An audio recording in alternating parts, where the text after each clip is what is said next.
কিন্তু এটা আমি ফুল স্টিমেও করতে পারবো না। আমার এক বান্ধবী বলেছে আজকে বিকেলবেলা এত ডিস্টার্ব করছিস কেন, মানে ঘরে যদি কাঁঠাল আসে না তাহলে কিন্তু বেশ মাছি আসে জানো। এগুলোকে এর মধ্যে রেখে দিচ্ছি। দেখো দেখো, এই দেখো কেমন লাগছে। হ্যালো বন্ধুরা, তোমরা কেমন আছো? এই বর্ষার বৃষ্টি কেমন মজা করলে বলো তো? আজকে আমি তো বেশ মজা করেছি। আজকে আমি একটুখানি বাইরে বেরিয়েছিলাম আর বৃষ্টিতে ভিজেছি, ভিজে বাড়িতে এসেছি, এসে ড্রেস চেঞ্জ করে আবার আমাকে বেরোতে হয়েছে। তো না, তারপরে এসে আমাকে আর ড্রেস চেঞ্জ করতে হয়নি। এসে জানো ঘরের মধ্যে দেখো যেইভাবে আমি আদা টাদা শুকোতে দিয়ে গেছিলাম সব খাটের উপর পড়ে আছে। ঘর নইলেকার অবস্থা, মানে কি বলবো, দেখো সব ছড়ানো ছিটানো। পুজোর বাসন টাসন এইদিকে আমি সকালবেলা জামা খুলে রেখে চলে গেছিলাম, দেখো এইদিকে আমি জামা খুলে রেখে দিয়ে চলে গেছিলাম, এইভাবেই পড়ে আছে। কিন্তু এই যে এখনো বাইরের ওয়েদারটা দেখো, দেখছো, মানে এই সবে 6:30 বা 6:15 বাজে। তো আমি যখন ঘরে আসলাম, ঘরে আসার পর আমার মনে হলো চলো একটু রান্নাঘরে যাই। আমাদের তো মেয়েদের তো রান্নাঘর ছাড়া কোনো কাজ নেই, তাই তো। দেখো রান্নাঘরে চলে এলাম, আর রান্নাঘরে চলে এসে না আমার মনে হলো আজকে বাইরে এই যে ময়দা রাখা আছে, এই যে এই প্যাকেটটার মধ্যে ময়দা, কালকে বোয়া ময়দা এনেছিল এইভাবে রেখে দিচ্ছে। তাই আমি ভাবলাম এই ময়দা দিয়ে আর এই রকম বৃষ্টির ওয়েদার, তাহলে কিছু একটা সন্ধ্যের জলখাবারটা যদি হয়ে যায়, সেই জন্য আমি জলখাবার বানাতে চলে এসেছি। আমি ড্রেসও চেঞ্জ করিনি, আগে জলখাবার করব, খাবো, তারপরে ড্রেস চেঞ্জ করবো। তো তোমরাও থাকো আমার সাথে, ঠিক আছে? এই কোথাও পালিয়ে যাবে না কিন্তু। তো তার জন্য আগে তোমাকে একটা বাটি নিতে হবে। এই যে আমি একটা ছোট্ট দেখে বাটি নিয়ে নিয়েছি। এটাতে কি করব, হাতটাকে ধুয়ে নিই। এগুলো মোটামুটি সব ধোয়াই থাকে, আমাকে আর কিছু করতে হবে না। ও আর একটা জিনিস নিতে হবে, দাঁড়াও, সেটা দেখতেই পাচ্ছ আমার পিছনে, এই যে এই যে এই যে ছোট দেখে একটা করছি। এটাতে আমরা সচরাচর কি করি, ফোড়ন দিই, কিন্তু আজকে এই ফোড়নের বাটিটা কাজে লাগবে। হ্যাঁ, আমি একটু ভালো করে বাটিটাকে পুছে নিলাম, কড়াইটাকে সরিয়ে দিই। এই বাটিটাকে আমি এখানটায় রেখে দিলাম গ্যাসের উপরে। এইবারে কি করব, দাঁড়াও, ময়দার প্যাকেটটা বার করে নিই, পরে ময়দাটা নিচ্ছি। তার আগে আমি করছি, এখানে তেল দেবো। এইটা যে আমার খেতে কি ভালো লাগে না, তোমাদেরকে বলে বোঝাতে পারবো না। সেই জন্য ভাবলাম আমি এটা যখনই বর্ষা পড়ে তখনই আমি এটা বানাই। তো আমি যখন খাবো আমি তোমাদেরকে কেন করবো না। তো এই চামচে 2-3 চামচ তেল দিয়ে দিচ্ছি আগে।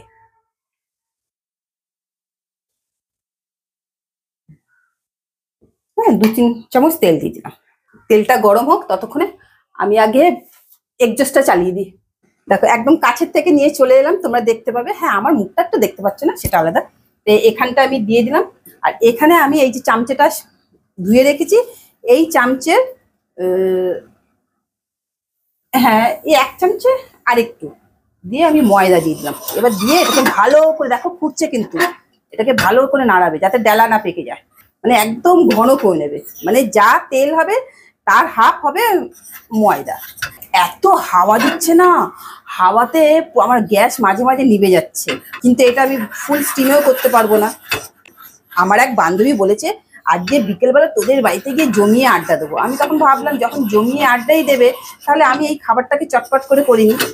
তো এই যে বেশ ভালো, এটা আরো গাঢ় হবে। এটা কিন্তু কনস্ট্যান্টলি মানে নাড়তে থাকবে, নাহলে কিন্তু ডেলা পেকে যাবে। তোমরা যেরকম কোয়ান্টিটি করবে সেই হিসাবে এটা মানে বাড়িয়ে নেবে। আমি স্টিমটা একটু বড় করে দিলাম, দেখবে ময়দার কালারই চেঞ্জ হয়ে গেছে। এবার আমি গ্যাসটাকে বন্ধ করে দেবো। কিন্তু বন্ধ করে দিলে হবে কি, আমি কিন্তু এটা নাড়াতেই থাকবো, কারণ ঠান্ডা যদি হয়ে যায় নিচে যদি লেগে যায়। আর এরকম বাটিতে করলে সব থেকে সুবিধা কি বলতো, মাঝামাঝি করতে খুব সুবিধা হয় জানো, কোনো পোড়া টোড়া কিছু লাগে না। এই যে এটা ভালোভাবে হয়ে গেছে। এবার এটাকে আমি এখানটায় রেখে দিচ্ছি, এটা ঠান্ডা হোক। তো এইবার আমি এখানে ময়দা নিয়ে নিচ্ছি। মানে তুমি যেরকম কোয়ান্টিটির তোমার বাড়িতে লোকজন আসবে বা তুমি নিজে খাবে সেই হিসাবে তুমি ময়দাটা নেবে। মানে বর্ষার বিকেলে এটা খেতে যে কি ভালো লাগে না, মানে কি বলবো। ময়দাটাকে বলবো শুধু প্লেন জল দিয়ে ময়দাটাকে মেখে নাও, আমি যেভাবে মাখছি প্লেন জল দিয়ে। মানে মোটামুটি একটু শক্ত করে মাখবে, মানে একদম নরম করবে না। দেখো আমি শক্ত করে মেখে নিলাম, ঠিক লুচি মাখার যে ডোটা হয় ঠিক ওইভাবে মাখবে। একটু ভালো করে ঠেসে নিচ্ছে, কি বলে বাংলাতে তাই বলে, ঠেসে নিচ্ছি। আমরা যদি বলি আচ্ছা সে আটা গুঁধলো, তা আমি ভালো করে মেখে নিলাম। এটা হয়ে গেল। এবার আমি হাতটা ধুয়ে আসছি, তারপর তোমাদেরকে দেখাচ্ছি। এবার দেখো আমি ময়দাটাকে নিয়ে নিলাম, এটাকে সাইডে সরিয়ে রাখি এখানটা। আর এই যে এটা যে করে রেখেছিলাম মানে সাদা তেল দিয়ে আর ময়দা দিয়ে ফুটিয়ে রেখেছিলাম, ওটাও নিয়ে নিলাম। এবার এটাকে ভালো করে দুটো ভাগে পাট করে নিই, বেশ মোটা মোটা দুটো হচ্ছে। আমি একটু কড়াইটা বসিয়ে দিই। আমি এই ফাঁকে কড়াইটা বসিয়ে দিলাম। রান্নাঘরে যত বড়ই জায়গা হোক না কেন, যখন তুমি কাজ করবে না তখন যেন মনে হয় তোমার রান্নাঘর যেন ছোট ছোট লাগবে। হ্যাঁ, এবার এটাকে লম্বা করতে থাকো। কি হাওয়া দিচ্ছে, তবে তো একটা মাছি কি বিরক্ত করছে আমাকে। এইভাবে লম্বা করতে থাকবে, দেখতে পাচ্ছ আমি কেমন করে লম্বা করছি। যতটা পাবে এইভাবে লম্বা করবে। এবার এইভাবে লম্বা করবে। এবার এটাকে এইভাবে সাঁটাতে সাঁটাতে যাবে। ওখানে কিন্তু দেখো আটার ইটা বেশি পড়ে আছে, যতটা পারবে নেবে, বেশ ভালো করে চপচপ করে নেবে। আজকে আমার বর বাবাজি এসেও বলবে, আহ তুমি কি করেছো। এবার এটাকে এইভাবে রোল করতে থাকবে, আস্তে আস্তে করে আস্তে আস্তে করে রোল করবে। এখনো কিন্তু দেখো এতটা রোল হয়েছে। এবার এখানে তো আছে, এটাকে এবার বেলে বেলে এই দিকটা টেনে নিয়ে যাও, কারণ আমি তো একসাথে অত বড় লম্বা করতে পারিনি। যতটা পারবে লম্বা এই ভালোই দেবে, বেশি বেশি করে দেবে। এই তেলটা, তেল না মানে ঘি ময়দাতে যেটা করে রেখেছি এটা হলো। এবার আবার রোল করে দাও এটাকে। তু বাবা মাছি এত ডিস্টার্ব করছিস কেন। মানে ঘরে যদি কাঁঠাল আসে না তাহলে কিন্তু বেশ মাছি আসে জানো। দেখো এটা কিন্তু পুরো আমার রোল হয়ে গেল, দেখলে তো, দেখো রোলটা সামনে থেকে দেখাচ্ছি, দেখো পুরো রোল, দেখো পুরো রোল হয়ে গেছে। এইবারে এটাকে এরকম অবস্থাতেই এটাকে আস্তে আস্তে করে চেপে দাও। হ্যাঁ, এইভাবে চেপে দাও। এবার এটাকে এইভাবে বেলো। আবার যেই প্রসেসে বেলছিলে ওই প্রসেসেই বেলবে কিন্তু। তারপর এই দিকে আবার লম্বা করবে, মানে এই দিকে যতটা পারবে ততটা পাতলা করবে। এবারে মানে যেভাবে এভাবে পাতলা করবে। দেখো আমি কিন্তু চেপে চেপে বেলছি। ভাবছি তো আমার তো গোল হচ্ছে না, আমার তো ট্যাড়া ব্যাকা হচ্ছে, যাই হোক কিন্তু এটাকে যতটা পারবে বড় করবে। এটা হলো। তার আগে আমি তেলটা দিয়ে দিই গ্যাসে। আবার তেলের প্যাকেট মনে হচ্ছে কাটতে হবে। যাই এখানে যে তেলটা আছে ওই তেলটাই দিয়ে দিই আপাতত। যদি এটাতে হয়ে গেল হয়ে গেল, না হলে তেল আছে, তেল আছে ওখানে, নাহলে একটা তেলের প্যাকেট কাটতে হবে। এইবারে এইভাবে কাটো, তোমরা যেরকম শেপ দেবে। দেখতে পাচ্ছ তো ভালোভাবে। এই যে আমি আমার মতো করে শেপ দিচ্ছি। এবার গ্যাসটা জ্বালিয়ে দিই। তেল কিন্তু গরম হয়নি এখনো, কেন এই তো গ্যাসটা জ্বালালাম, তেলটা আগে দিয়ে দিয়েছিলাম। এবারে এগুলোকে আস্তে আস্তে করে তুলবো, এগুলোকে সব দেখো এগুলো পটপট করে উঠে যাচ্ছে। কিন্তু বর্ষাকালে তোমার সন্ধ্যের সময়টা মানে কি বলবো, শুধু বসে থাকতে ভালো লাগে না, মনে হয় যেন মুখে কিছু চলুক। তো এগুলো আমি আস্তে আস্তে করে দিয়ে দিচ্ছি। বেশি হিট তেলে দেবে না, ওই জন্য তোমরা ভালোই দেখতে পাচ্ছ এখানটা, দেখো আমি সব দিয়ে দিচ্ছি। যে যেরকম পাবে শেপ দেবে, এর কোনো মানে নেই যে এই শেপটাই দিতে হবে। এবার স্টিমটা কম করে দেবে। তেলটা মোটামুটি ইয়ে হয়ে গেছে। এবার আস্তে করে এগুলোকে উল্টা পাল্টা করে দাও, এবার সব খুলে যাবে আস্তে আস্তে। এগুলো হালকা তেলে এবার ধীরে ধীরে করে ভাজবে। কালকে আমাকে নুন দিয়ে ঘর পুছতেই হবে, যেভাবেই হোক না কেন। নুন দিয়ে ঘর পুছলে মানে মাছি থাকে না। খুব মাছি হয়েছে, মানে কাঁঠাল আসলে যে এত মাছি আসে। কিন্তু আমি কাঁঠাল খেতে খুব ভালোবাসি জানো, মানে আমি আম কাঁঠাল লিচু জামুন খেতে খুব ভালোবাসি।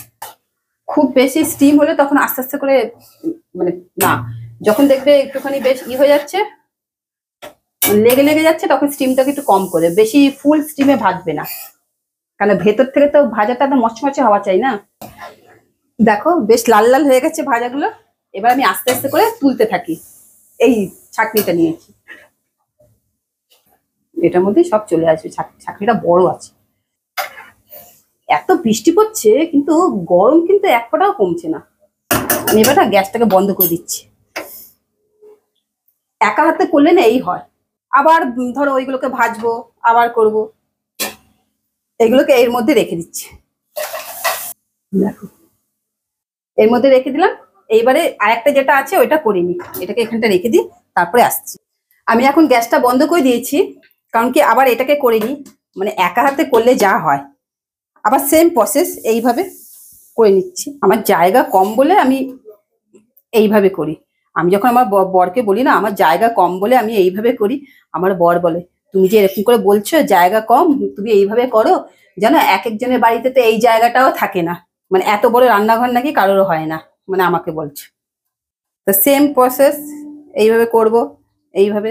দেখো এটাও করা হয়ে গেল, এবার এগুলোকে তুলে তুলে সব দিয়ে দিচ্ছি। তোমরা যতটা পারবে বড় করে বেলবে, মানে আমি যেভাবে বেলছি পাতলা পাতলা করে বেলবে যাতে মোটা না হয়। হ্যাঁ, খুব চটপট করে উঠে যায়, কিন্তু শুধু একজন একটা যদি হেল্পিং হ্যান্ড থাকে তাহলে খুব ভালো হয়। এই একা হাতে করলে কি একবার একবার গ্যাস বন্ধ করো, একবার জ্বালাও, একবার করো, কিন্তু দাঁড়াও এখনো কিন্তু কাজ শেষ হয়নি। সব ভাজা হয়ে গেলে তারপর দেখাচ্ছি। আমার এটা ভাজা হয়ে গেল, তোমরা তো দেখলে তখন এক লট ভাজা হয়ে গেছিল, এবার এটাও ভাজা হয়ে গেছে, একটু সবগুলোকে তুলে নিচ্ছি। ভাবছো কি করছি না, জানো আমি এইসব মানে যখনই আমার কোনো বন্ধু বান্ধব আসে তখনই আমি এরকম নিত্য নতুন করে খাওয়াই, তো ওরা আমাকে বলে কি বলতো, তোর বাড়িতে না আমাদের সবসময় তুই ইনভাইট করবি। আমি বলি কেন রে, না রে তাহলে তো গেলে ভালো মন্দ খেতে পারবো, এইভাবে বলে। না আমার বন্ধুগুলো এত হ্যাংলা, এত হ্যাংলা। তো আমি তুলে এখানটা রেখে দিলাম, এটা এখানে থাকুক। এইবারে এর ভেতরে এগুলোকে দেবো, দেখো আস্তে করে এগুলোকে নামিয়ে নাও। তেলগুলো পুরো ঝরে গেছে, একদম ক্রাঞ্চি ক্রাঞ্চি হয়ে গেছে। আমি ঠান্ডাগুলোকে একটু ওপরে তুলে নিচ্ছি, এবার তোমাদের সামনে একটা দেখাচ্ছি। এইদিকে কাজ করে খুব আরাম হয়, ফটাফট বাসন নিচে নেবে দিয়ে। দেখো এটা ঠান্ডা হয়ে গেছে, এবার দেখো এটাকে একটাকে তোমাদের সামনে দেখো আওয়াজ দেখছো, দেখো পুরো গুড়িয়ে গেল। দেখো এটা যখন গুড়িয়ে গেছে এটা তো এখন এর মধ্যে রাখবো না, তো এটাকে ই করেছি, মানে সবগুলো এরকম পুরো ক্রাঞ্চি টাইপের হয়ে গেছে, তো সুন্দর হয়েছে। তো যেহেতু আমার বন্ধুরা আসবে, সুন্দর করে ডেকোরেশন করতে হবে, হাতটা ধুয়ে নি যেহেতু হাতে লেগে গেল। আমি তোমাদেরকে সবকিছু একদম ডাইরেক্ট দেখাই, দাঁড়াও। মনে পড়ছে আমি যে আইসক্রিম করেছিলাম, আইসক্রিম করতে গিয়ে বলেছিলাম যে দুধটা বেঁচে গেছে, ঘন দুধটা, সেই দুধটাকে রাখো। এই দুধটা, এটা তো একদম ঠান্ডা চিল ফ্রিজের। এই কড়াইটাকে আগে সরিয়ে দিই, এইদিকে করে দিই কড়াইটা। এইটাকে কি করবে, এরকম করে ওপর দিয়ে দেবে, এরকম করে ওপর দিয়ে, এটাকে আস্তে আস্তে করে ওপর দিয়ে দেবে। এরকম আরো সামনে থেকে আনছে, এই যে রাবড়িটা যে পড়ছে এর মধ্যে, মানে কি বলবো, পুরোটাতে ভালোভাবে সাজিয়ে দেবে যাতে ওপর থেকে নিচ থেকে যাতে সবাই পায়। এবার দেখো, এই দেখো কেমন লাগছে, বর্ষার বিকেল বেলা, সন্ধ্যের সময়, বিকেল বেলা বলো সন্ধ্যের সময় বলো, বাড়িতে যদি গেস্ট আসে এই রকম ভাবে তুমি যদি তাদেরকে সার্ভ করো, কি তাদের দিল কি বলবে, ওলে ওলে বলে, ওলে ওলে বলে, দিল কি তারানা বলে, ঝুম ঝুম কে ওলে ওলে ওলে ওলে বলে। যাই হোক গিয়া, হ্যাঁ আমার বুয়াও যখন ঘরে আসবে না, বুয়া তো দেখেই আগে আমি খাবো তারপরে আমি যা সব কাজ করব, এই কথা বলবো। তো তোমরাও চটপট করে বানিয়ে ফেলো। হ্যাঁ দেখলে তো বানানোটা কিন্তু খুব সোজা। ব্যাস, তো তোমরা বর্ষার বিকেল বেলায় কারা কারা কি রকম স্ন্যাক্স বাড়িতে বানাও চটপট করে আমাকে বলো তো। হ্যাঁ আমাকে বললে কি হবে বলো তো, আমিও তোমাদের রেসিপি করব সত্যি। তাহলে আর বেশি কথা বলবো না। ও যেতে যেতে একটা কথা বলি, আমার কিন্তু একটা ফেসবুক পেজ আছে সেম নামে 1234.shomi, তোমরা প্লিজ সেটাকে ফলো করে দিও আর লাইক করে দিও। কারণ কি তোমরা যদি ফলো আর লাইক যদি না করো তাহলে আমার পরিচিতিটা কি করে বাড়বে পশ্চিম বাংলায়, তাই না? কেন আমি তো এখন বাংলার বউ। ঠিক আছে, তোমাদের যদি ভালো লেগে থাকে আমার এই আজকে বানানো রেসিপিটা, অবশ্যই তোমরা লাইক করো, কমেন্ট করো, শেয়ার করো, হ্যাঁ আর সাবস্ক্রাইব বি করো। আর তোমরাও এইভাবে একবার বাড়িতে বানিয়ে ফেলো, দেখবে ইউনিক একটা টেস্ট পাবে। তাহলে ঠিক আছে, আজকের মতো আমি তোমাদের কাছ থেকে বিদায় নিচ্ছি। দেখা হচ্ছে আগামীকাল ঠিক দুপুর 12টার সময়। নমস্কার।